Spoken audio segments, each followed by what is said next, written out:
Ano sa tingin mo yung tattoo mo na saan ka talaga nakilala? Or sino yung Piyesa mo? tinatuan mo? Tinatuan ko yung mga banda tulad ng Greyhounds, Chikusay, si Miggy sa Chikusay, Greyhounds naman si TJ saka si Ouds, Typecast si Pakoy saka si Chi, saka si Ma'am Kat de Castro. Ah, Oh my God. Wow. Si ano, Tapos- crush na crush ko yun. tinulungan niya din ako, parang finiture niya ako sa kabuhayan. Ay, iba pala yung sinasabi ko. Alam ko yung kanta.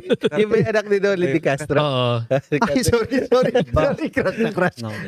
Babae siya. Ay, sinasabi ko pala si Kat Agarado. Oh, talaga. Kasi pala si Miss Jinky Vidal. Oh, nandito Oh, yeah. yun. Oo. Pero nakontak mo na dito, Leon? Or hindi pa? Siya, malapit lang siya sa shop. Pero ano yung Mga specialty mo Polynesian. talaga? Ano yung art na ano mo? Yung advantage ko dito, nung pumunta ako dito, kasi ginagawa ko parang all around. Alam mo naman yung mga artist dito, may mga specialty sila. Tas gusto nila, yun lang ginagawa nila. Mhm. Magagaling naman sila sa style nila. Dito kasi pag sayang din kung may mga walk-ins, di ba? Iba-iba yung mga gusto eh. May mga pangalan. Ako lang yung pinaka-versatile doon. So, hindi ka Siguro. stuck sa mga tribal Yeah. or mga photorealistic. Ginagawa mo rin yung realism. Realism, Yun Dati sa Cebu nagko-colored ako.